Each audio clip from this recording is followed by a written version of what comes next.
الحين يعني هيك تلاقاه كيرتج مسرحية الحين. فتحياتي مع القامة الكبيرة، هذا الإنسان المتواضع، هذا الإنسان المكون المدرسة.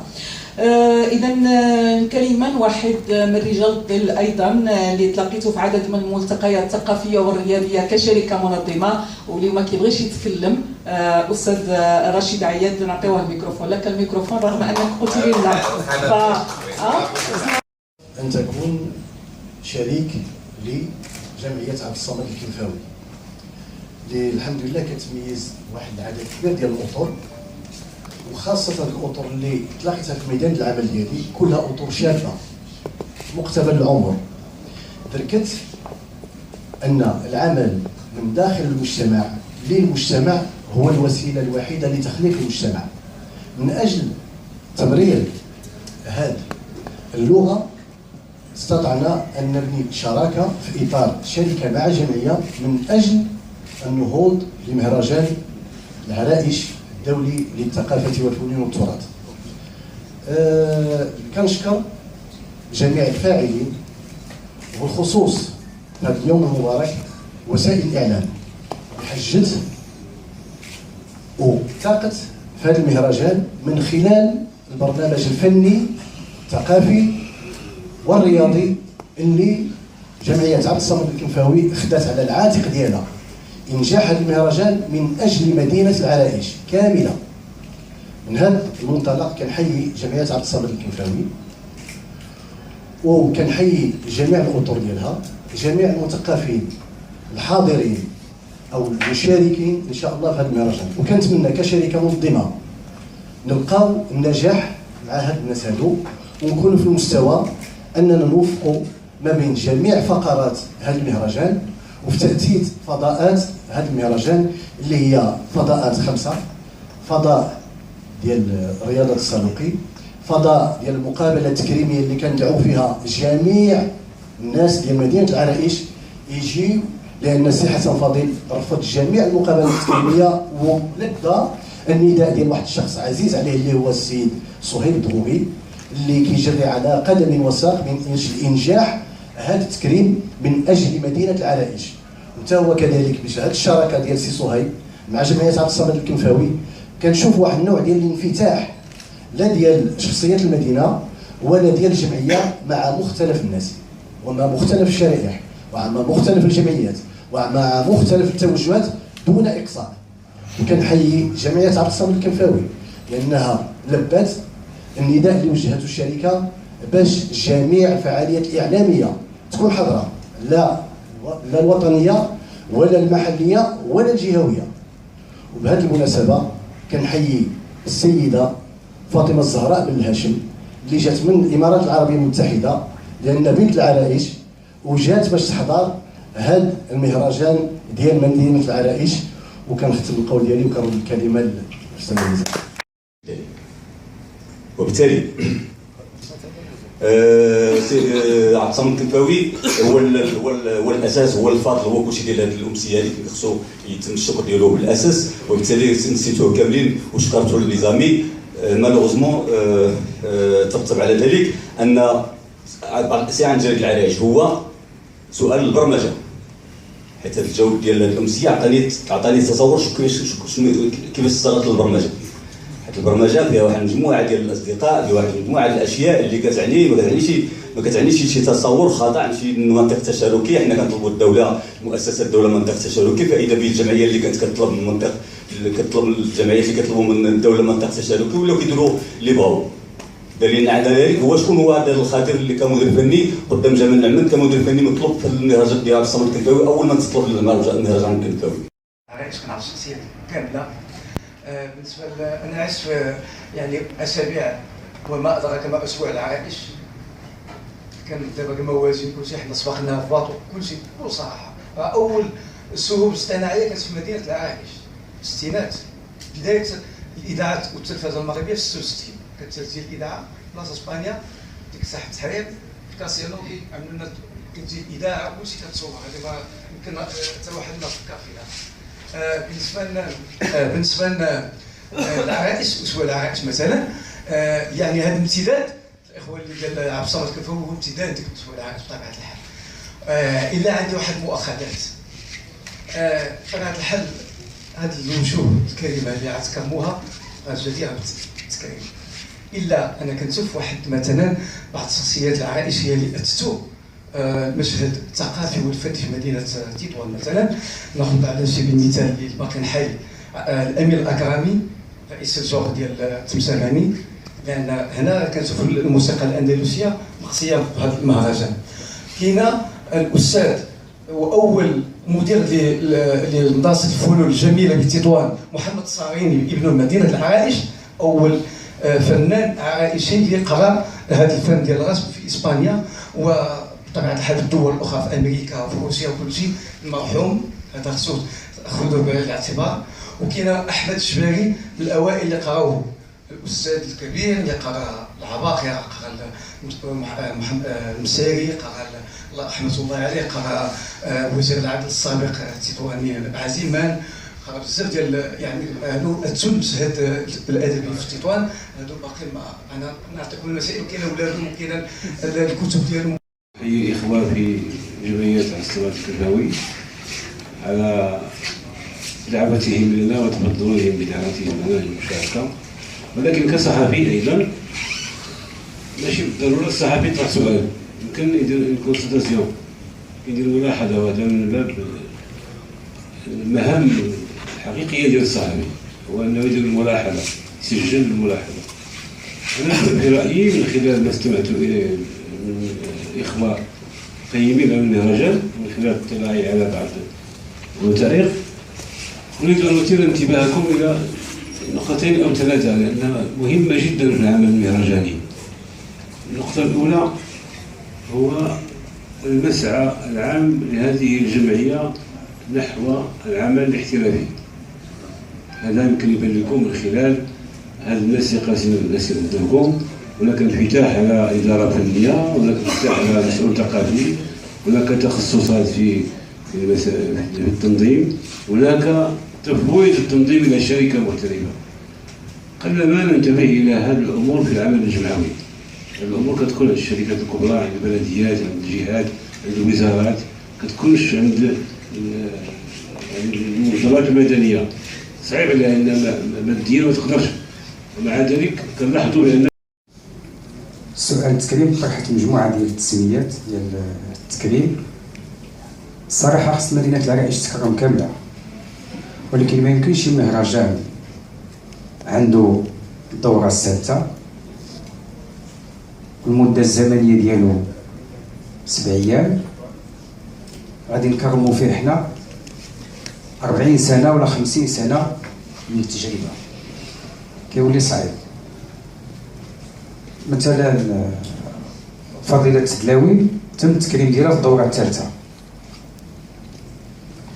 طرحنا مجموعة ديال الأسماء، كنظن السنة الوحيدة اللي حاولنا في التكريم نديرو واحد الصيغة. شنو هو؟ أن هاد السنة غيكون الاحتفاء بأبناء العرائش المتفوقين على المستوى الدولي. اخترنا 2 ديال التسميات اللي هما شخصيات وازنة. الأول رجل أعمال في إندونيسيا وعنده هولدينغ الآن في إندونيسيا إلى غير ذلك، يعني كيعطي واحد الصورة لنا كما قال السي الشبالي. خصنا نشوفوا واحد النموذج واللي يكون نموذج فعلا كيعطي الشباب ديال المدينة واحد الحافز. حنا ماشي كنصدروا مثلا المتخلفين ولا غنصدروا شي نموذج سلبي، ولكن بقدر ما اننا كنصدروا نموذج ايجابي. الثاني هو مهندس في مجال المعلوميات في فرنسا وفي الامارات الى غير ذلك، وكيمتلك واحد الشركه من اصول عرائشيه. يعني هذا الطرح الاول اللي تطرح لي. كاين اسم اخر تم الاغفال ديالو، هو لاعب ديال الكره عرائشي يتم التكريم ديالو، هو الاخ مصطفى المدن اللي هو لاعب الكره، يمكن السي طنجاوي كيعرفوا. هذا مثلا واحد الاحتفاء بواحد الشخص. نكونوا شويه صريحين ياك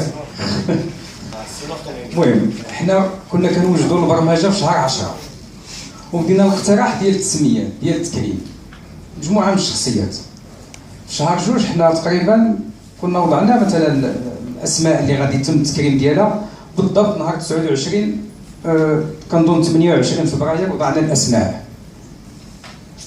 واذ نفاجأ في هذا الاسبوع هذا ان هذه الاسماء ستكرم، نفس الاسماء اللي دايرين حنا ستكرم من قبل جمعيه واحده اخرى عندها مهرجان قبل منا بيومين. لا، هناك مهرجان متزامن، مهرجان ينطلق بالعرائش هو المهرجان ديال ليكسا ما بين 20-25. وباش نكون اكثر وضوحا مع سي زكريا هما الاسماء كالتالي. ياك سي زكريا، بان مساله مرتبطه، اسمح لي سي زكريا باسكو المساله مرتبطه، يعني الاسئله علينا ربما في الشك فيها انت خصك تجاوب فيها، يعني اشياء خصني نجاوب فيها هنا اللي هما سي محمد دردور صديقنا الجميل المخرج كان خصو يكرم في ما بين 26 و 30. والاسم الثاني هو الصديق العزيز الجمعوي الكبير اللي هو السي خالد بن العزيز. هادو كانوا جوج الاقتراحات غادي يكونوا من بين الشخصيات المكرمه داخل الدوره في الدوره 6. الى ان نفاجأ بعد يومين قبل، يعني صافي والبارح في العرايش نفاجأ على ان الجمعيه قررت انها دير المهرجان ديالها في واحد الوقت ضيق، ما عرفناش البرنامج ديال المهرجان الاخر. نفاجأ على ان جوج الاسماء كيخرجوا، وتم سي زكريا اتصال ديالنا جلسه على اساس تاكدنا على ان الناس يكرمون في مهرجان اخر، ونحن ليس ضد مساله التكريم يا حبذا. غير من العيب على ان جوج الناس يتكرموا نهار 25 ونحن نكرموا نهار 26. ربما بالاولى الان نفكر ربما في شخصيات اخرى. ياك سي زكريا؟ غادي نمشيو ربما سي زكريا نمشي واحد الدقيقه ونرجع لك. مازال انت تفضل. هذا ما بغيتش انا ندخل في هذا التفصيل اكثر، نسدوا هذا الباب. حنا بالعكس ماذا بينا اننا نستطيعوا نكرموا كل الفعاليات ديال المدينه، وهذا اقترحوا الاخوان في المكتب بعد هذه المفاجاه هذه، اقترحوا لي ما لا نبقاو نجمعوا مجموعه ديال الاسماء ونستفوهم ويشوفوا ديك الساعات الشخصيات اللي ممكن تكرم من بعد حنا يخففوا علينا. هذا جانب. نمشي شي واحد سي اكريم الشهوب الاصطناعيه. في الدوره الرابعه كنا درنا واحد المغامره ونحمد الله انها ما نجحتش. مشينا اتصلنا في رمضان، مشينا الشركه الوحيده اللي كدير الشهوب الاصطناعيه هي شركه كنظن صادكس في الدار البيضاء. مشينا على اساس ان 6 دقائق غتبقى لنا 120,000 درهم. 6 دقائق ديال الشهوب الاصطناعيه، وديرنا حنا الالتزام ديالنا معها ووقعنا معها. شنو غيتصادف داك الوقت؟ ان العمل ديال الاقليم ما غيكونش، ان السلطات الوصيه كلشي غيكون في حاله عطله، الترخيص ما وجدش، ما دارش. من بعد حنا ما توفرتناش ديك 120,000 درهم، يعني لو كان دارت كان غيبقى باين على عاتق الجمعيه وغادي نتحملوا مسؤوليتها، وانا غندخل مباشره الشق ديال الميزانيه.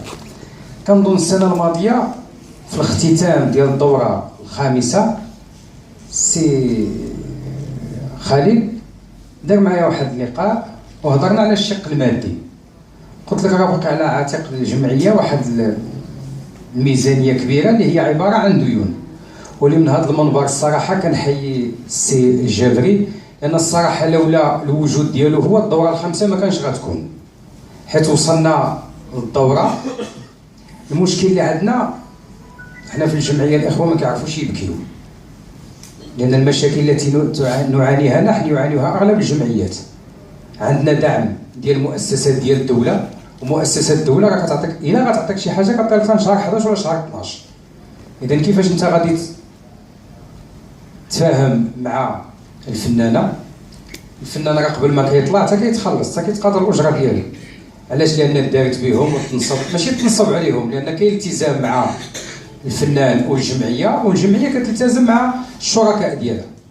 الثقافه ما كيشريها حد، كيبقى الداعم الوحيد هي الدوله، والدوله ديك البركه اللي كتعطي تبدل انت المهرجان راه تعطيك.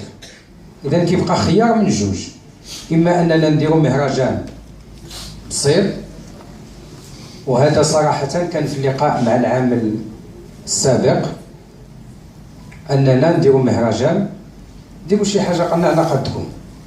علاش؟ لأن الفضاءات الثقافية في المدينة هي فضاءات غير كافية.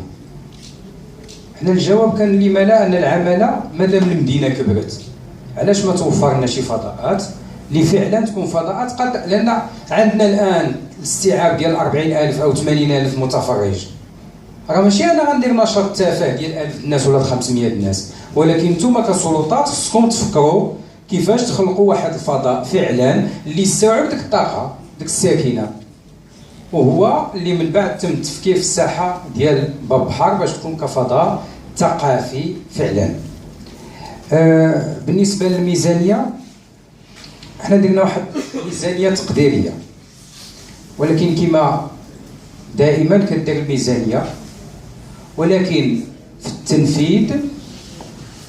التنفيذ دائما كنبقاو شادين ديك المقاس. شنو معنى شادين ديك المقاس؟ الا وفرنا الميزانيه راه غنديروها، وفرنا 50% راه غنديرو 50%، وفرنا 40% راه غنديرو 40%، يعني كنمشيو بهذه الصيغه. الميزانيه الحاليه اللي كنا درنا في المشروع الاولي هو 1,200,000 درهم. هذه الميزانيه الاولى اللي كنا وضعنا اشتغلنا عليها. لحد الان مجموعه ديال الاشياء باقي ما توضحاتش. مثلا راسنا وزاره الصناعه التقليديه ودار الصانع فيما اما في 50% ولا 30% ولا 40%. الجهات الداعمه لحد الان اللي تم التوقيع معها عندنا المبادرة الوطنية للتنمية البشرية، عندنا المجلس البلدي، ومن هذا المنبر كنشكر المجلس البلدي بالأطياف ديالو بالمكونات ديالو كاملة. وكان السيد رئيس المجلس البلدي عطى الممثل ديالو أنه يحضر معنا، ولكن لآخر لحظة الأم ديالو كتعاني من ظروف صحية قاهرة، يعني تدخلنا للضغوط ولينا رديناه يعني، وكنتمناو لها الشفاء العاجل. عندنا المبادرة المجلس البلدي وكالة إنعاش أقاليم الشمال. هادشي اللي كاين. 3 أنا قلت اللي اتفقنا معاهم، اللي صافي سنينا معاهم الاتفاقية الشهر سنينا، يعني الفلوس فوقاش غتكون الله أعلم. هذه الأولى. كيبقاو مجموعة ديال الجهات موعدانا بالدعم، ولكن لحد الان باقي ما شفنا حتى شي حاجه. منا وزاره الثقافه، كاين جهه طنجه طوان الحسيمه مجلس الجهه، وعندنا المجلس الاقليمي. صراحه المهرجان هذا العام الشكر اللي كنقدموه هو الشكر ديال العامل صاحب الجلاله الجديد. علاش؟ لان عطانا واحد الدفعه اننا نكملوا المهرجان، لان كنا نهضروا شويه بصراحه، كنا وصلنا لواحد المرحله اننا غنوقفوا. مادام كدير واحد المشروع اللي هو ثقافي ديال المدينه واللي باغي نردوا الاعتبار به المدينه، الاعتبار ان العريش تولي لك المدينه السياحيه كما كانت في واحد المرحله. لان الان راه حنا من العريشيين وكنقنطوا في العريش، ماشي الا واحد غيجي براني للعريش. نهضروا بالاسلوب بصراحه شويه، مابقاوش نغطيو الشمس بالغربال. راه حنا ملي كنهزوا ولادنا ما كنلقاو فين نديوهم السيد اولا، كنضطر نطلع ولادي طنجه باش يحضروا المهرجان في طنجه. اذا لما لا التفكير اننا نتعاونوا كاملين بينا ونديروا مهرجان اللي يرجع الاعتبار للمدينه. وهنا غير قبل ما نمشي في اتصال هاتفي مع السي العمراني قريعش ديال مهرجان ديكسا. ملي كنتلاقى معاه كنهضروا في المسرح، انا بغيت غير نوضح واحد الفكره بسيطه. الا ما استطعناش نهرسوا الحدود، لانني بالفعل ماشي كنكذب، بالفعل اعشق مدينه العرايش بالفعل. الامكنه كلها عندها جماليه، ومن الناس اللي تسالوا بزاف في المغرب تخدم في وزاره السياحه، والامكنه المغرب كلها عندها جماليه، وكاين حيف على مدينه العرايش. ولا بقينا في الحدود ما غاديش نتقدم، خصنا نهرسوا ديك الحدود. خاص العريش تشوفها فيا انا، تكون فخور انني نكون انا من العريش اكثر منك انت عريشي. لان غادي يكون الاثر اقوى واعظم، لان ما كيتهرسوا الحدود. ملي كيكونوا لي فرونتيير عندنا على مستوى الادراك تيكون عندنا خلل في الادراك، خلل في الادراك، هذا هو اللي كاين. ولكن انا ما جاوبتش، انا حاولت ما كنجاوبش الاشخاص، انا بغيت غير نوضح بان اي مهرجان الا ما كانش فيه التلاقح ما بين جميع الاصناف الثقافيه، ما فيها الرياضه وما فيها التراث الى اخره، الا ما وصلناش لهذا المستوى ما يمكنش يكون اشاعه، ما يمكنش يكون اشاعه. باش يمكن يكون اشاعه، ولكن في اخر المطاف راه عبد الصمد الكنفاوي، بالمناسبه عبد الصمد الكنفاوي لم يكن متعصبا، لان المجد نتاعو ما بناش في العلاج، بناه في المغرب وفي نفسيه الناس اللي كانوا كيعشقوا المسرح والناس اللي كانوا كيديروا المسرح، وفي اي بلاصه وصل عبد الصمد الكنفاوي. ولكن كلشي تيقول منين عبد الصمد الكنفاوي؟ عبد الصمد الكنفاوي من العرايش، بمعنى انه هو باش يمكن نخدموا العرايش خصنا نخرجوا من العرايش، نخرجوا من المنطق الضيق ديال التعصب القبلي للمنطقه. هادو سون دي زوبستاكل لا كومينيكاسيون، هادشي اللي بغيت نقول. ولا كان غير مرغوب فينا فنحن ننسحب من الان، انا انسحب من الان، انا لا اريد ان اكون بينكم ثقيلا. اذا كان غير مرغوب فيا في اداره الحدود انا انسحب، انا مهرجاني احمله معي وتحت قبعتي اينما ذهبت، حتى لتل افيف ندير مهرجان ما فيها مشكل. العرايش ديال المغرب كامل. لا انا هادشي اللي كاين، ديال الحدود ما يمكنش يكونوا. علاش مشيتوا ما عندي حتى اشكال. انا هضرت قبيلات وقلت بان ثلاثه المدن في الشمال عندهم وضعيه خاصه اللي هو رئيس الجهه، وقال لي بالفعل، بمعنى اننا كنخدموا في اطار الجهه، حنا كاملين في الجهه، انا من الساكنه ديال طنجه ولكن كنسكنوا في الجهه، غير باش يكون التلاقح وباش يمكن نبناو النماذج، راه باش يمكن لنا النموذج يخترق المكان والزمان. دابا المصيبه الكحله النموذج تيقدم لنا الاعلام المغربي في الصوره السلبيه ديالو، غير الا بغيتي الشاب تيخصو يولي اما مغني ولا كويري، ماشي بهذا المعنى اللي كنهضروا عليه ديال الكويري اللي عنده واحد البعد اخلاقي الى اخره، لا تيعطوك واحد النموذج.